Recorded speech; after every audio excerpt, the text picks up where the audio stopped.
انتہا پسندی، دہشت گردی اس کی سب سے بڑی اور خطرناک صورت تکفیریت ہے، اور تکفیریت کی قرآن مجید نے سختی سے مذمت اور ممانعت فرمائی ہے۔ ارشاد گرامی ہے وَلَا تَقُولُوا لِمَنْ أَلْقَى إِلَيْكُمُ السَّلَامَ لَسْتَ مُؤْمِنًا، کہ تم اس شخص کو جو تمہیں سلام کر رہا ہو یوں نہ کہو کہ تم مومن نہیں ہو۔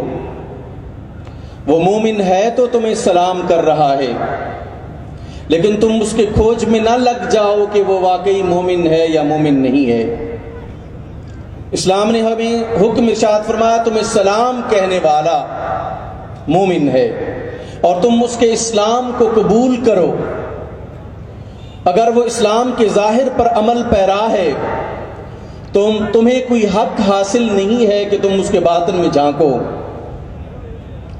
اسلام نے ہمیں جو ظاہری احکامات عطا فرمائے ہیں ان کے مطابق عمل کرنا ضروری ہے، اور اس کے بعد میرے دل میں کیا ہے، آپ کے دل میں کیا ہے، اسلام نے ہمیں اس کا پابند نہیں بنایا ہے۔ اس وجہ سے سختی سے حکم ہوا کہ تم ایک دوسرے کو کافر مت کہو۔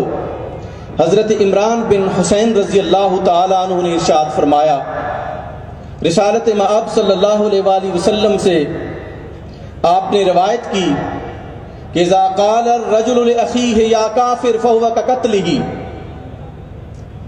کہ جب کسی شخص نے اپنے بھائی کو یا کافر کہہ کے پکارا تو گویا کہ اس نے اسے قتل کر دیا ہے۔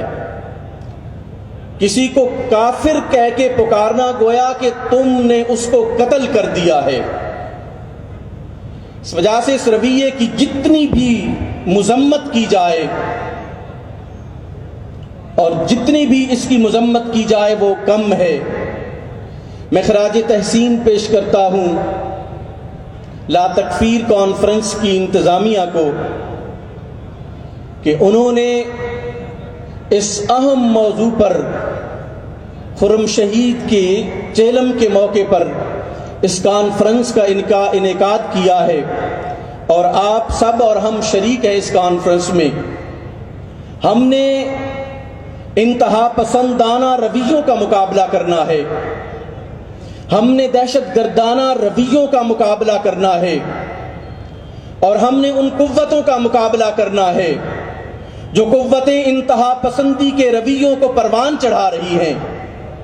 ہم نے ان قوتوں کا مقابلہ کرنا ہے جو انتہا پسندی اور دہشت گردی کے رویوں کو پروان چڑھا رہی ہیں، وہ پاکستان کے اندر ہوں یا پاکستان سے باہر ہوں۔